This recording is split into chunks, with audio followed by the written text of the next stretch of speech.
Students, next is question number 7th of exercise 7.1. Find the point on the x-axis which is equidistant from 2, -5 and -2, 9. आपने एक x axis पे point निकालना है। जैसे अगर यहाँ पे ग्राफ अज्यूम कर लें हम, तो एक्स एक्सिस पता होना चाहिए सभी को, ये वाला एक्स एक्सिस होता है और ऊपर वाला वाई एक्सिस। हमने इस एक्सिस पे एक पॉइंट फाइंड करना है। अब इस पॉइंट पे अगर कोई भी कोऑर्डिनेट हमारे पास हुआ तो कैसा कोऑर्डिनेट होगा वो, ये देखो, अगर ये वाली वैल्यू मान लो 1 है तो ये वाला पॉइंट कौन सा होगा, 1, 0, क्योंकि इस पे एक्स कोऑर्डिनेट 1 है, वाई कोऑर्डिनेट ऊपर की तरफ तो है ही नहीं, तो वाई कोऑर्डिनेट कितना आ जाएगा, 0।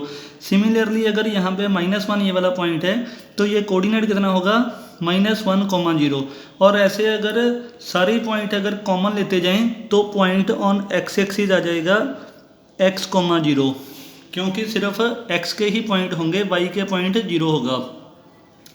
अब पॉइंट फाइंड करना है आपने x एक्सिस पे, ये मान लो x एक्सिस है पूरी, और जो पॉइंट होना चाहिए वो वाला equi distant means equal distance पे, इक्वल डिस्टेंस पे होना चाहिए दो पॉइंट से। जैसे एक पॉइंट अज्यूम कर लो, ये फर्स्ट पॉइंट है A, नेक्स्ट पॉइंट है B। यहाँ पे पॉइंट AB लिख दिए हमने। फर्स्ट आ गया 2, -5 एंड नेक्स्ट आ गया -2, 9। अब यहाँ पे हम कोई भी पॉइंट लिख देते हैं कि मान लो ये C पॉइंट है। अब C पॉइंट फाइंड करना है और गिवन क्या है, equidistant. Equidistant means AC is equal to BC, यानी कि जितना C का डिस्टेंस A से है उतना ही C का डिस्टेंस B से भी होगा। तो ये वाली कंडीशन गिवन है हमें। अब सबसे पहले AC फाइंड करना है हमें। अगर AC अगर फाइंड करना है तो AC लिख देते हैं और यहाँ पे पॉइंट लिख देंगे हम। Point A is 2, -5 and point C is x, 0। First point is x1, y1, next is x2, y2। Applying distance formula यहाँ पे नीचे लिख देते हैं, AC लाइन खाली छोड़ देते हैं एक। AC is equal to x2 - x1, x - 2 whole square plus y2 - y1, 0 -y1 की वैल्यू है -5 whole square is equal to, अब x - 2 का होल स्क्वायर लगाना है। इसके लिए हमें a - b होल स्क्वायर का फार्मूला अप्लाई करना पड़ेगा। इसका फार्मूला है a² + b² - 2ab। यहाँ पे फर्स्ट a है, नेक्स्ट पॉइंट है b, तो पहले a का स्क्वायर मीन्स x का स्क्वायर प्लस बाद में b का स्क्वायर है, b का स्क्वायर मीन्स 2 का square minus 2a × b। a की वैल्यू है x और b की वैल्यू है 2, ये आ गया, प्लस माइनस माइनस प्लस हो जाएगा, 0 + 5 होल स्क्वायर। यहाँ पे आ गया x² + 4 - 4x, 0 + 5, 5 का स्क्वायर, और 5 का स्क्वायर कितना होता है हमारे पास, 25 आ गया ये वाला। अब x² के साथ लिख लिया -4x, और ये दोनों प्लस हो रहे हैं, 25 + 4 29 आ गया। ये अब डिस्टेंस आ गया हमारे पास AC। इससे फर्दर नहीं सॉल्व कर सकते हम, इसीलिए यहीं पे छोड़ दिया इसको। इसके बाद नेक्स्ट फाइंड करते हैं हमें distance BC।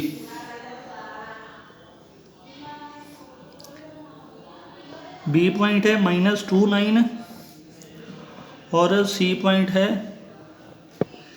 x, 0, x1, y1 और x2, y2। Again applying distance formula, x2 - x1 whole square, x - x1 की value -2 whole square plus y2 - y1, ये आ गया x माइनस माइनस प्लस आ गया, x plus 2 whole square and 0 minus 9 जो होगा -9 ही होगा, -9 होल स्क्वायर। अब नेक्स्ट हमारे पास एक्स प्लस 2 होल स्क्वायर यानी कि a plus b whole square लगाना पड़ेगा हमें। A square plus b square plus 2ab। अब अप्लाई करना है सिंपली यहाँ पे फार्मूला हमने। पहले ए का स्क्वायर, ये वाली वैल्यू फर्स्ट ए मान लेते हैं, नेक्स्ट बी मान लेते हैं।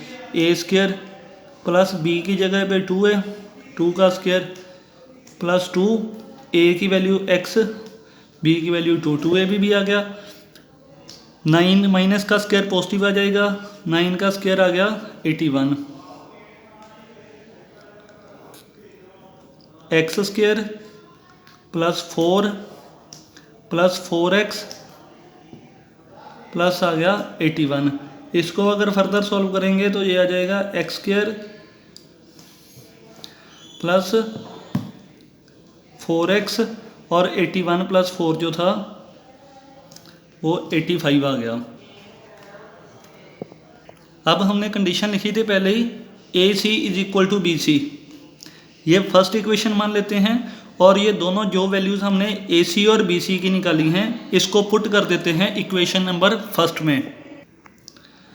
स्टूडेंट्स नेक्स्ट वैल्यू पुट की है हमने, बस a c is equal to b c की जगह पे ये पुट कर दिया और बी सी की जगह पे ये पुट कर दिया। अब इसमें से एक्स की वैल्यू फाइंड करनी है हमने, स्क्वायरिंग बोथ साइड्स यहाँ पे कर दिया SBS। इसको अब जब स्क्वायर करेंगे तो स्क्वायर रूट के साथ स्क्वायर कट हो जाएगा, इसलिए ये आ जाएगा x square minus 4x plus 29। यहाँ पे भी स्क्वायरिंग बोथ साइड्स करेंगे तो स्क्वायर कट हो जाएगा, ये भी आ जाएगा x square plus 4x plus 85। अब सारी रकम एक तरफ ही कर लेते हैं, ये वाले सारे इधर ले आते हैं, ये वैसे के वैसे ही रह गए और ये वाली टर्म्स जब इधर आ जाएंगी साइन चेंज हो जाएंगे। प्लस का था इधर माइनस एक्स का स्क्वायर, प्लस का था माइनस का 4x, ये भी प्लस का था माइनस 85 इज इक्वल टू 0। अब सॉल्विंग करने हैं हमने x के लिए, यहाँ पे पॉजिटिव का एक्स स्क्वायर है, यहाँ पे नेगेटिव का है, एक्स स्क्वायर कट गए। अब x वाली टर्म्स -4 x साथ में है, x तो लगा दिया हमने, माइनस माइनस प्लस हो जाएगा 8x, साइन बड़ी रकम का, बड़ी रकम दोनों सेम ही है तो माइनस का ही आ जाएगा 8x। इन दोनों को प्लस और माइनस आ जाएगा बड़ी रकम का क्योंकि साइन आता है, और इसमें से माइनस करेंगे तो 56 आएगा ये equal to 0। Minus 8x minus उधर जाके पॉजिटिव का आ जाएगा 56 और x की वैल्यू आ जाएगी 56 अपॉन में -8, ये आ जाएगा -7। अब हमने स्टार्टिंग में पॉइंट माना था c को x, 0, x की वैल्यू कौन सी आ गई -7, देयरफॉर c की वैल्यू जो -1,7 है ये हमारा आंसर है। ये ऐसा पॉइंट है जो लाइन को डिवाइड करता है इक्वल पार्ट्स में, इक्वी डिस्टेंट है ये वाला पॉइंट 2 पॉइंट में से। स्टूडेंट्स नेक्स्ट है question number 8th exercise 7.1। Find the values of the y for which the distance between the points P point है 2, -3 एंड Q पॉइंट है 10, y इज 10 यूनिट्स। अब हमारे पास 2 पॉइंट गिवन है, एक P point है 2, -3 और Q point है 10 और y, और इन दोनों के बीच में जो डिस्टेंस है वो 10 यूनिट्स है।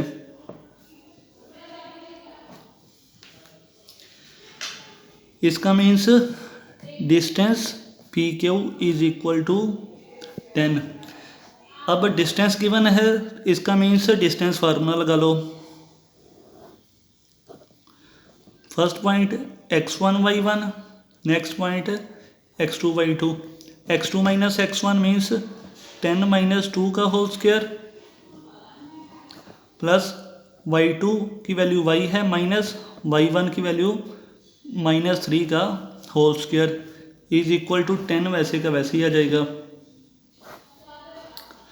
10 - 2 जो है वो आ जाएगा 8 का स्क्वायर और y माइनस प्लस का 3 हो जाएगा और स्क्वायर आ जाएगा इज इक्वल टू 10। अब 8 का स्क्वायर फिर आ गया 64। फिर यहाँ पे जैसे पीछे फार्मूला लगाया था हमने a plus b whole square का, वो फार्मूला आ जाएगा a square plus b square plus 2 into a into b. ये वाला फर्स्ट क्योंकि a पॉइंट था, ये b पॉइंट था।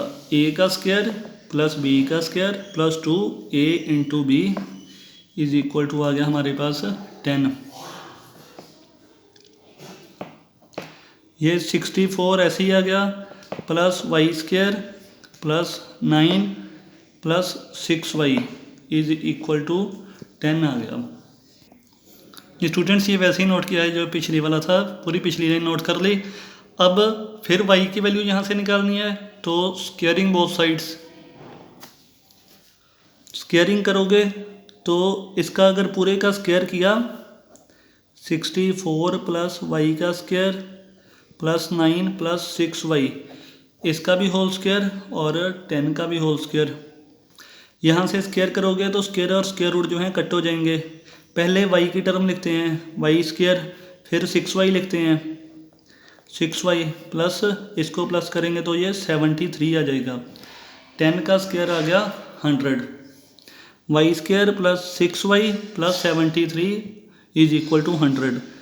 अब y square plus 6y plus 73 minus में इधर आ गया इज इक्वल टू 0।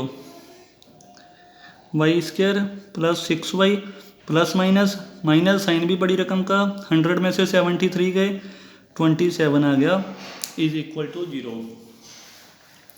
अब हमें ऐसे दो पॉइंट चाहिए जिनमें सम हमारे पास है, सम सेंटर वाली टर्म होती है जो अकेली y के साथ हो या अकेली x के साथ हो, सम इतना चाहिए। और प्रोडक्ट हमें चाहिए होता है फर्स्ट और थर्ड टर्म की मल्टीप्लाई के इक्वल। इनको मल्टीप्लाई करेंगे तो -27 आएगा। अब हमें ऐसे दो नंबर चाहिए कि सम जो है 6 आए और प्रोडक्ट करें तो -27 आए। सिर्फ आप पहले मल्टीप्लाई वाला देखो, 97 आना चाहिए। तो हमारे पास 9 और 3 दो ऐसे नंबर हैं, मल्टीप्लाई करोगे 27 आएगा, प्लस माइनस करोगे तो 6 आएगा। पर हमें साइन जो है जो बड़ी रकम है वो प्लस की चाहिए। 6 क्योंकि बड़ा है तो बड़ी रकम पे साइन प्लस का ही आ जाएगा। पर आपको सम जो था जब इनको ऐड करना है, ये इनको ऐड करेंगे तो 12 आएगा, पर ऐड करने पे तो 6 आना चाहिए था। इसीलिए छोटी टर्म पे माइनस का साइन लगा देंगे।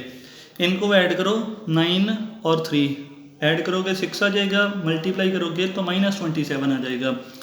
अब जो फर्स्ट नंबर है वो भी सेम आता है और जो लास्ट नंबर है वो भी सेम आता है। जो मिडल टर्म है वो स्प्लिट होती है। मिडल टर्म को कैसे लिख सकते हैं, 9 और -3। यहाँ पे y साथ में था, y साथ में लिख दिया हमने। अब नेक्स्ट स्टेप होता है इनमें से कॉमन टर्म फाइंड करनी। इन दोनों में y है तो y कॉमन आ जाएगा। y का स्क्वायर था, एक y बच गया प्लस 9 बच गया। दोनों का एलसीएम लेकर देख लेना, साइन यही वाला आता है हमेशा। और इसमें से 3 आ जाएगा, y बाहर आ गया और यहाँ पे +9 आ गया। दो ब्रैकेट जब सेम हो जाए तो एक ब्रैकेट लिख लेते हैं उसकी जगह पे, और नेक्स्ट जो बाहर हो टर्म्स उसको एक ब्रैकेट में। नेक्स्ट स्टेप इस दोनों को इक्वल टू 0 कर देना। एक y + 9 को इक्वल कर दिया 0 के, y की वैल्यू आ गई -9। और एक y - 3 को इक्वल टू 0 कर दिया, y की वैल्यू आ गई 3। अब ये दो वैल्यूज़ हैं, ये दोनों ही हमारे आंसर हैं इस क्वेश्चन के लिए।